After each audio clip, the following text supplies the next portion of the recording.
Hello guys, welcome to Talkies Today channel. Hello guys, welcome back to talkie story channel.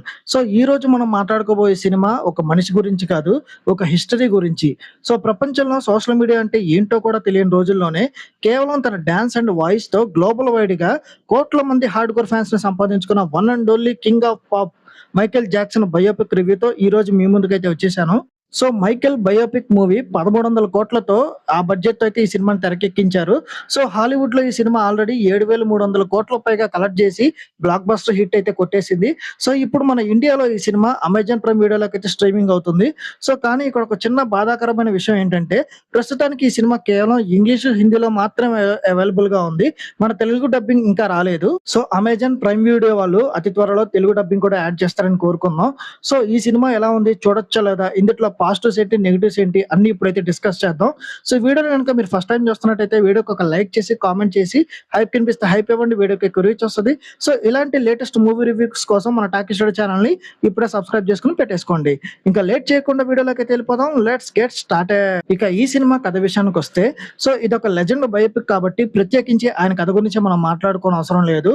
So చిన్న వయసులోనే Michael Jackson singer గా ఎలా start అయ్యాడు, ఆ తర్వాత 1982లో వచ్చిన థ్రిల్లర్ ఆల్బమ్ తో ప్రపంచాన్ని ఎలా షేక్ చేశాడు, ఆయన చేసిన ఐకానిక్ మూన్ వాక్ స్టెప్స్ వెనకాల ఉన్న అతను పడిన కష్టం ఏంటి, సో పాప్ ప్రపంచాన్ని ఏలుతున్న టైంలో ఆయన ఎదుర్కొన్న ఒడిదుడుకులు ఏంటి అనేది ఈ బయోపిక్ యొక్క మెయిన్ స్టోరీ.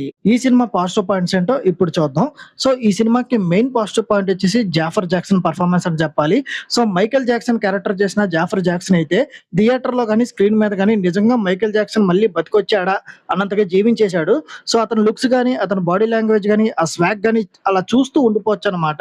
సో ఇక సినిమాలో థ్రిల్లర్ అలాగే బిల్లీజిన్ లాంటి మైకేల్ జాక్సన్ సాంగ్స్ ఏవైతే ఉన్నాయో ఆయన స్టేజ్ షోస్ ని రీక్రియేట్ చేసిన విధానం మాత్రం మైండ్ బ్లాకింగ్ అని చెప్పొచ్చు. సో 90s కిడ్స్ ఎవరైతే అప్పట్లో డివిడీలు, సీడీలు పెట్టుకుని మైకేల్ జాక్సన్ సాంగ్స్ చూసారో వాళ్ళకి ఇది ఒక పక్క క్రేజీ ఫీలింగ్ అయితే ఇస్తుంది. ఇక సోషల్ మీడియా ఏది లేని కాలంలో కేవలం రేడియో, టీవీలతో ప్రపంచాన్ని ఎలా రూల్ చేశాడన్నది చూపించిన సీన్స్ అయితే చాలా ఇన్స్పైరింగ్ అనిపిస్తాయి.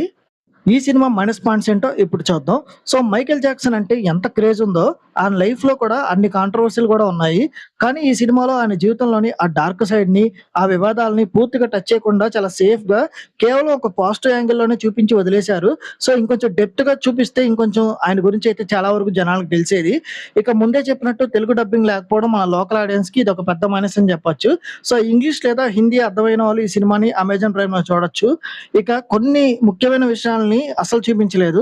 బహుశా ఈ సినిమాకి సెకండ్ పార్ట్ కూడా ప్లాన్ చేస్తున్నారేమో. సో ఆ పార్ట్ లో అయినా మిగతా విషయాలు చూపిస్తారేమో అని చూడాలి. ఈ సినిమా టెక్నికల్ డిపార్ట్మెంట్ చూసుకున్నట్టయితే హాలీవుడ్ లెవెల్ ప్రొడక్షన్ వాల్యూస్ కాబట్టి మేకింగ్ పరంగా ఎక్కడ కాంప్రమైజ్ కాలేదు. ఇక సినిమాటోగ్రఫీ అలాగే విజువల్స్ కూడా టాప్ నాచ్ లో ఉన్నాయి. ముఖ్యంగా మ్యూజిక్ అలాగే background score Michael original tracks ని వాడుకుంటూనే సో వాళ్ళు ఇచ్చిన బీట్స్ కూడా మనం చూస్తున్నప్పుడు పూనకాలు అయితే తెప్పిస్తాయి. ఇక ప్రొడక్షన్ డిజైన్ కూడా 70s, 80s, 90s కాలం లాంటి మూడ్ అయితే పర్ఫెక్ట్ గా రీక్రియేట్ చేశారు. ఇంకా ఓవరాల్ గా చూసుకున్నట్టయితే సో మీరు మైకేల్ జాక్సన్ ఫ్యాన్ అయితే మాత్రం ఈ సినిమాని అసలు మిస్ అవ్వకండి. సో ఆయన డాన్స్ కానీ, మ్యూజిక్ కానీ, అలాగే ఆ గూస్ బంప్స్ ఇచ్చే సీన్స్ కానీ, స్టేజ్ ప్రెసెన్స్ కానీ ఈ సినిమాని మీరు ఖచ్చితంగా ఒకసారి అయితే చూడొచ్చు. కానీ ఆయన పర్సనల్ లైఫ్ లో జరిగిన వివాదాల గురించి డెప్త్ గా తెలుసుకోవాలనుకుంటే మాత్రం ఈ సినిమా కొంచెం డిసప్పాయింట్మెంట్ అయితే ఇస్తుంది. సో ఈ మూవీకి మన టాకీ స్టూడియో ఛానల్ వస్తున్న రివ్యూ రేటింగ్ 3/5. ఇది నా ఒపీనియన్ మాత్రమే. ఈ సినిమాని మీరు ఆల్రెడీ చూసినట్టయితే ఈ సినిమా మీకు ఎలా అనిపించింది అనేది కింద కామెంట్ సెక్షన్ లో మెన్షన్ చేయండి. సో ఇంకెవరైనా మన ఛానల్ సబ్స్క్రైబ్ చేసుకోకపోతే ఇప్పుడే సబ్స్క్రైబ్ చేసుకోండి. సో వీలైతే పక్కన ఉన్న బెల్ బటన్ కూడా ప్రెస్ చేసుకొని పెట్టుకోండి. సో హైప్ కనిపిస్తే హైప్ ఇవ్వండి, వీడియోకి ఎక్కువ రీచ్ వస్తుంది. సో ఇలాంటి లేటెస్ట్ ఇంకొక మంచి మూవీ రివ్యూతో మళ్ళీ మీ ముందుకైతే వచ్చేస్తాను. Thanks for watching. జై హింద్.